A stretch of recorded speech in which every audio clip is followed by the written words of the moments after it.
É, hoje a gente vai começar uma coisa bem diferente que nem eu prometi para vocês. Hoje eu tô aqui com o meu amigo Flaviano da Emater. Hoje não é Emater, Ipaé. hoje é Empaé. A gente vai mostrar um pouco da palma que eu plantei, se é do modo certo. Vamos mostrar, falar sobre o terreno, se o terreno é certo para isso. Vamos falar no finalzinho sobre as pragas que podem atacar ela, o controle. Se a gente pode controlar, pode, sim senhor. A gente vai falar sobre esse assunto e que vocês nesse vídeo vocês podem dar seu joinha, compartilhe com seus amigos, não seja aquela pessoa que fica se guardando não. O vídeo é bom, compartilhe para outras pessoas, que tem outras pessoas lá fora que não conhecem a cultura da gente aqui e quer ver, quer aprender. E um abraço aí para todos os meus inscritos e cada vez vão multiplicando meus inscritos. Vamos começar aqui. Bom dia, Flaviano. Bom dia, Ivanilson. Deixar aí um abraço aí para os seus seguidores aí no YouTube, do seu canal no YouTube. Para quem não me conhece, meu nome é Flaviano da Emater, mas a gente agora trabalha com Empaé. E somos a empresa, sou agrônomo, né, daqui, extensionista, e a gente é a empresa que dá assistência técnica aos agricultores do nosso município. E você é um dos que recebe o nosso trabalho da assistência técnica. E hoje, a seu convite, né, a gente está aqui justamente para falar um pouco da questão do suporte forrageiro, que a gente sabe o quanto é difícil criar sem ter um suporte forrageiro. E a gente sofre muito com isso. E esse sofrimento de não ter o suporte forrageiro, não saber utilizar na propriedade da maneira correta e aproveitar os espaços também da maneira certa, por isso estamos aqui, né? E a gente está aqui para falar um pouco hoje, para dar essa assistência, esse trabalho a você e aos seus seguidores aí que estão lhe acompanhando, falar um pouco sobre a questão da palma forrageira. Porque quando a gente fala em criar, né, igualmente a você cria aqui hoje, caprino, o principal é caprino. O principal é caprino, sem ter palma forrageira. Nós como técnico pergunta logo, tem palma forrageira? Você tem, se não tiver já se torna um pouco mais difícil, porque a gente sabe que a gente está numa região, nosso município de Algodão de Jandaíra tem um baixo índice pluviométrico, né? Baixo índice pluviométrico aqui, então principalmente esse ano está sendo bem castigado, né? Não chegamos ainda a 200 milímetros ainda de chuva, bastante baixo. Então a palma é uma cactácea, né, que se adapta bem à nossa região. Essa palma é regionária da onde? Ela, assim, a origem dela é da onde? Ela é originária do México, né? Ela não é nativa nossa do Brasil, porém tem diversas variedades, né? Então ela foi introduzida aqui no Brasil e se tornou o principal suporte forrageiro aqui da região Nordeste, né? Para a criação de caprino, ovinos e bovinos. Então hoje, Ivanilson, a gente vai mostrar um pouco para os nossos aí, os seus seguidores, né, que estão assistindo aí, que vão ver esse vídeo. Desde já a gente pede para curtir, compartilhar aí com os amigos, deixar o joinha lá, e dar uma força aí a nosso amigo Ivanilson. A questão da palma forrageira, quando a gente tem que entender, Ivanilson, que a palma forrageira entender como uma cultura importante igualmente ao feijão, ao milho, né, a uma batata doce, uma macaxeira, uma importante cultura, né, porque ela é a base alimentar forrageira hoje, né, para as criações. Então quando a gente pensa nisso, porque os hábitos dos nossos pais, sou filho de agricultor também, como você é, e agricultor, e aí eu lhe parabenizo por estar aqui na propriedade, que é dificilmente, que a gente sabe que os jovens hoje migram muito para as regiões sudestes, né? Sem querer interferir. Muita gente, galera, pessoal mais novo, 17 a 25 anos mais ou menos, hoje ele não tem interesse de voltar pro sítio. E a gente do canal é para isso, é para falar que dá pra gente sobreviver aqui. dá pra gente ficar aqui, com a cultura que a gente tem, com o que a gente num pedacinho de terra, pode ser o pequeno que for, sabendo fazer, dá pra ficar aqui, não precisa ir tentar a vida lá fora, dá pra fazer aqui.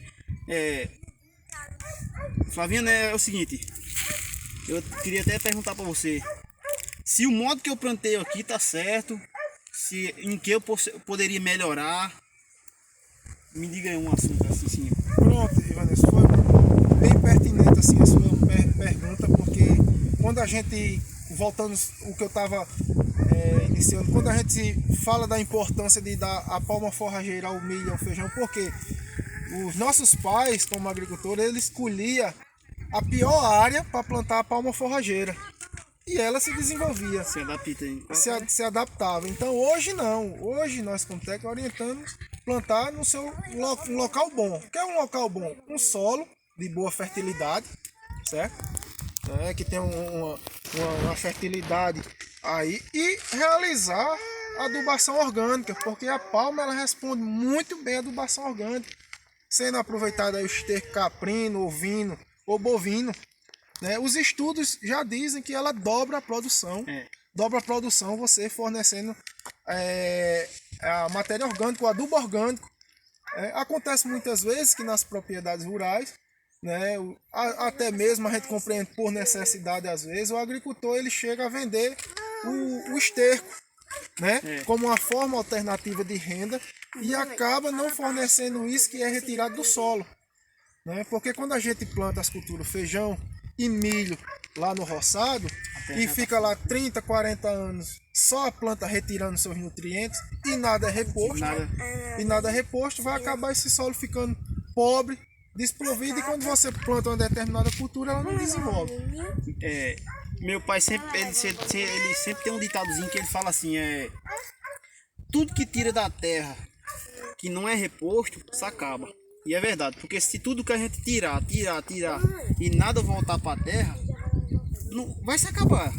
Porque é como você está dizendo aí, se eu pego uma terra dessa aqui, tá certo que não é uma terra trabalhada, mas se eu plantar palma e não coloco o adubo suficiente para ela não vai nem dar, não vai nem morrer. E você vê aqui, ó, que é um plantio que eu plantei, aí cheguei logo o estrumo no pé dela, a chuva chegou, já fez o trabalho dela. Você vê que é um modo que dá para tirar rápido, dá. E tem que se ligar muito nisso aí, porque tem muitos terrenos que é meio assediado, né, Flaviano? Exatamente. A gente sempre é bom aproveitar, como o terreno aqui é íngreme. Exatamente. É sempre bom aproveitar o terreno assim, porque a água vem amparando. Vamos supor que ele vem assim, ó. A chuva cai aqui, isso eu já aprendi já com o Flaviano. A chuva cai aqui no pé dela, aí molha aqui o pé, aí escorre pra cá, já molha essa, já escorre aqui, molha nessa, escorre pra outra, e assim sucessivamente. Porque é o seguinte, se todas elas for separadas, a água molha e vai-se embora, E aqui não, o intuito aqui é para fazer o reguinho, para bater na palma, molhar ela, descer para parceiro dela. Molhou aqui, desceu para essa. Molhou essa, desceu para essa. E assim vai molhando por igual e sempre vai ficando uma palma bonita, isso, né? Vanilson. De outra visita aqui a gente orientou dessa forma, porque a nossa grande preocupação se chama a conservação do nosso solo. A gente aqui em Algodão de Jandaíra, onde a gente mora, você andando, você já vê áreas em processo de desertificação. Por quê? As nossas chuvas são fortes, e quando o solo está desprovido de cobertura vegetal, então arrasta a camada arável, que é a camada agricultável, que a gente chama aí, que aqui o solo de algodão é raso, em torno de, no máximo estourando 20 centímetros, mas é solo com 15 centímetros, 12 centímetros, então é muito raso. Então quando chove forte, arrasta aquela camada de solo e vai para regiões mais baixas. Por isso que o agricultor gosta de plantar em área de baixio. Porque foi carregado aquele material fértil, que é o mais forte, que da área de cima para a área de baixo.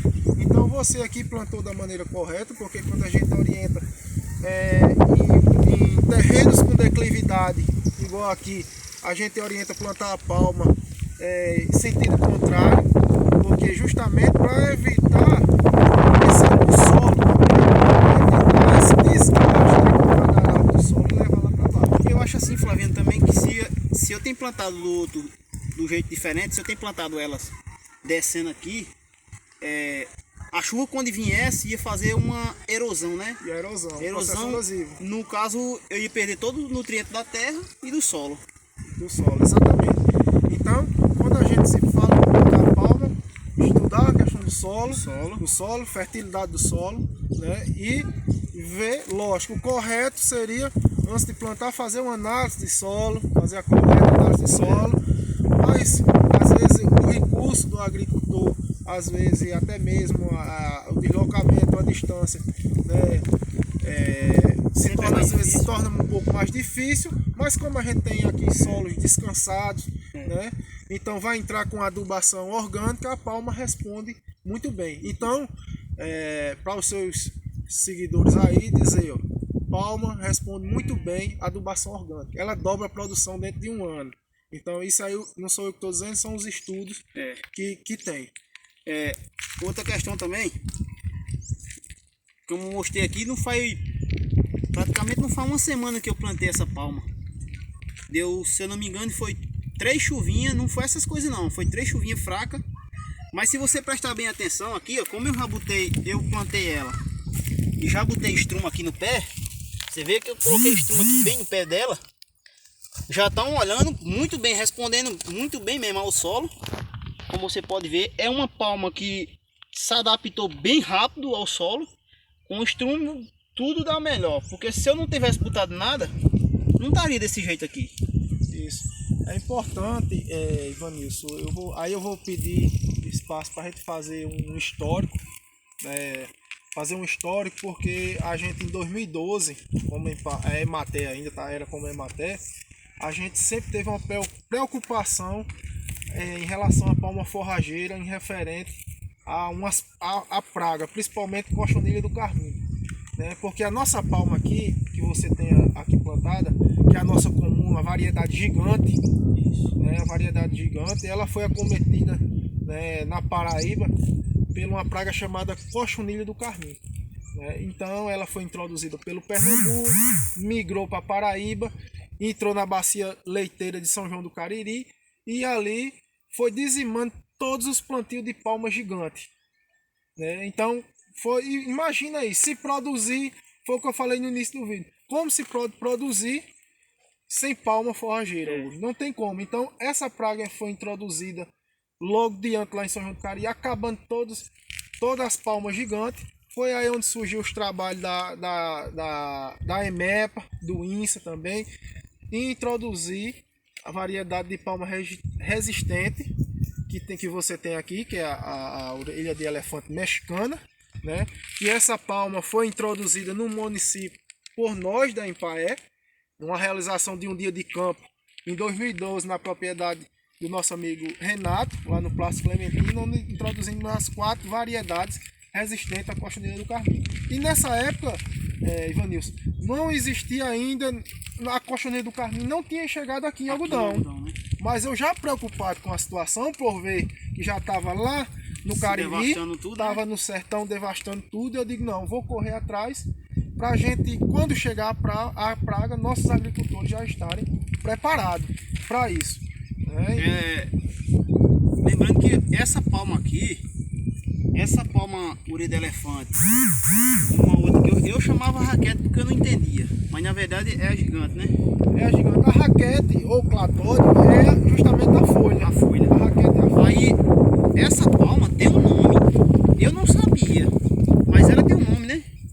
É o nome científico dela. Como é? Essa aqui é do gênero Nopalha. Nopalha. E a gigante é do gênero Opuntia, né? Então, elas têm diferenças. Né? Apesar de ser cactos, mas elas têm diferenças. Lembrando, galera, que a Noponta que ele fala aqui é a que a gente já usava. Isso. A gente não tinha costume dessa aqui, que é a...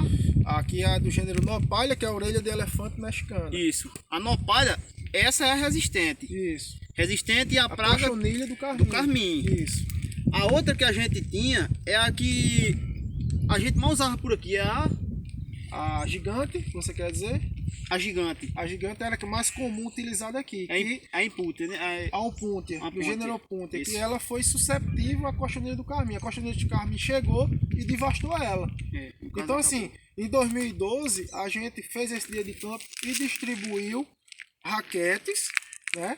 Raquetes para cada agricultor ter uma multiplicar, semente, né? ter a semente, para quando chegou a praga de maneira oficial, que ele tinha o punta, acabou o punta, mas já tinha a resistente à cochonilha do carmim, né? Então a gente tem 4 variedades de nopalha, certo? Aqui você tem duas. Aqui você tem duas. Tem uma variedade de a gigante, que é do gênero Opuntia, certo? E você que é a Opuntia, que é aquela tinha a comum, né? a comum, que a gente chama mais aqui. Então, questão de espaçamento aqui, você utilizou 1 metro entre fileiras, né? E de forma adensada. Lembrando para os seus, eu digo nosso, mas estão nos ouvindo, dizer que ele adensou aqui, porém, a finalidade que você me falou, o seu objetivo, que é dentro de 1 ano, já está fornecendo para os seus animais, então pode ser plantado de uma maneira adensada, adubada e irrigada, né? Que você vai irrigar no momento que ela precisar. Agora tá dando alguma chuvinha, tá primeiro, mas aí você vai entrar com a irrigação. Então dentro de 1 ano já dá para dar dando um corte aqui nessa primeira fileira, porque essa outra aqui você plantou agora, né? Então essa primeira fileira dentro de 1 ano você já vai estar dando para dar um corte nela, sim, e já ir fornecendo aos animais, ou multiplicando também para aumentando a área. Eu quero ressaltar para vocês que o intuito da Empaer é ajudar todo o agricultor. Você vê que quando eu prestei bem muita atenção aqui, ele falou que quando a doença já estava lá fora, a Empaer, junto com todos os técnicos, conseguiram o material que é a palma, mas que é uma palma que é resistente para dar para os pequenos agricultores do algodão, porque ainda não tinha chegado a cochonilha de carmim aqui.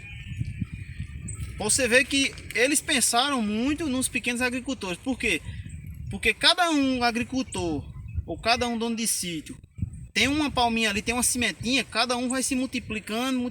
Por quê? Porque quando a doença chegasse, que ia devastasse o campo dele, ele já tinha outra que não ia dar cochonilha, mas tinha um alimento para dar aos animais dele. Exatamente, porque isso, Ivanildo, se a gente tivesse feito isso, tinha causado um impacto econômico muito grande, porque as famílias iam ter que se desfazer dos seus animais, porque não ia ter suporte forrageiro, né, para dar. Então esse nosso trabalho de 2012, a gente está colhendo os frutos agora,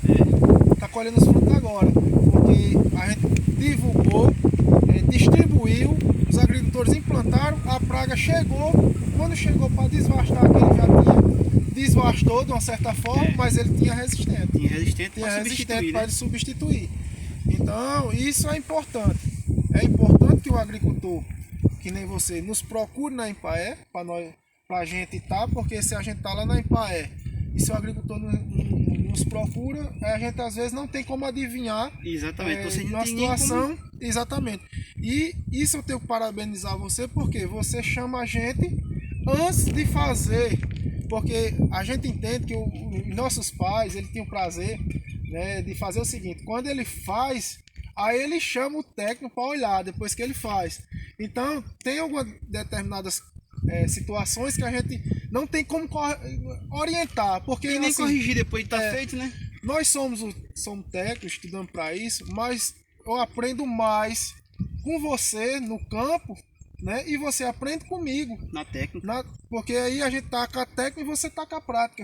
E a gente e o conhecimento seu, dos seus pais, dos nossos pais, esse conhecimento a gente não aprende na academia, vamos dizer, não aprende na universidade. Esse conhecimento é construído no dia a dia. Aí você vê que juntou agora o útil com o agradável, né? Ele sabe de umas coisas, eu sei de outras. Exatamente. E eu consigo passar para ele e ele vai me passando outras coisas novas que eu não sabia. É muito bom falar também que se muitas pessoas, agricultores aqui da região, puder, antes de plantar, fazer o que eu fiz, chegue para ele, Flaviano, dá pra gente ir assim, assim? Dá. Porque eu acho que ele vai conseguir, ele é o técnico, ele tem como ir lá no seu sítio, dar uma assistência a você. Porque se você plantar do jeito certo, esse jeito que eu plantei aqui, já foi do jeito que ele me ensinou. E plantando do jeito certo, você vai colher fruto mais rápido. Se você plantar do jeito errado, provavelmente você não vai colher nada. E é muito bom falar também, Flaviano, se, por exemplo, só tem essa doença que devasta ou tem outra? Pronto, foi muito importante essa nossa conversa aqui, que é uma conversa, né? E o importante é isso, que a gente está mostrando para seus seguidores, é uma conversa aqui entre um amigo, entre um outro amigo, né? Dizer que as variedades, às vezes, tem um lado positivo e o lado negativo, né? Eu disse que a gente introduziu aqui 4 variedades do gênero Nopalha, que é resistente à cochoneira do carmim. Eu introduzi essas 4 variedades no nosso município através da EMEPA, né? Eu consegui na época essas variedades introduzir lá na propriedade do nosso amigo Renato, com muita dificuldade, porque esse material nessa época era muito difícil de conseguir. E eu sei que é. Aí, então, nesse período de 2012 para cá, a gente está justamente observando, naqueles agricultores onde a gente implantou, observando o seu comportamento de desenvolvimento em relação a solo, em relação a água, em relação a clima, né? Favorável. Pluviosidade. Então tudo isso, adubação orgânica, a gente está observando. E a gente viu que a mais que se destacou foi essa palma da orelha de elefante mexicana, né? Ela se desenvolveu muito bem na nossa região, porém ela é mais exigente em água, Evanilson, mais exigente em água do que a nossa comum, a nossa gigante, nossa palma gigante é mais exigente em água, né? Por isso que anteriormente eu falei que você adensou vai exigir um pouco a mais de água. Eu vejo aí em propriedade de alguns agricultores onde pegou a estiagem muito severa, a folha desidratou mesmo, ficou bem fininha, virando, chegando até a enrolar. Né? Eu acho que como tem muita gente que não tem poço, como a gente tem um poço aqui, tem muita gente que não tem poço, não tem como irrigar, não é, Flaviano? Porque como a gente tem um poço aqui na nossa terra, eu tenho a tendência assim de colocar as fitas para colocar água. Como agora está chovendo, não está chovendo, chove um dia, 3 não, chove um dia, 4 não, mas sempre está controlado. Então eu não estou precisando de muita água, mas na hora que eu ver que está mais quente, eu já começo a soltar as fitas e já você falar, porque eu acho que tem água do poço para irrigar. Então, que nem eu estava falando, a que mais se desenvolveu melhor foi a orelha de elefante mexicana, né?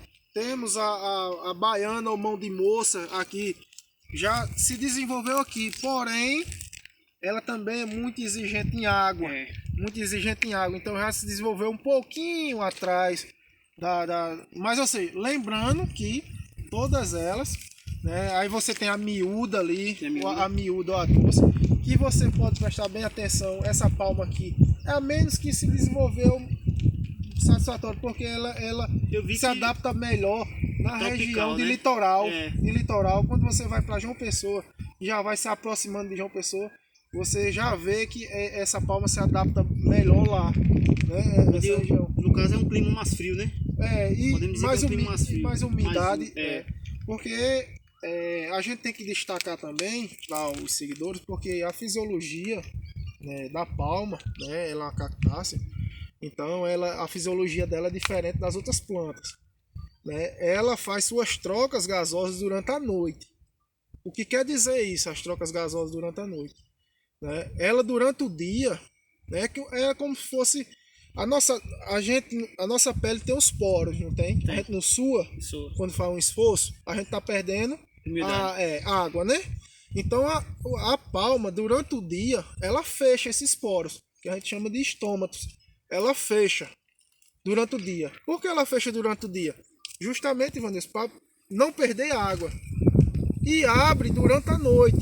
Por isso que a palma, ela acha muito bom o clima durante a noite. Frio e úmido, né? Com umidade, que a gente quando vê no outro dia não é só orvalho, que a gente chama. Então, esse clima à noite, que baixa as temperaturas, que é frio e úmido, é onde ela abre os estômatos e consegue tirar a água do ar.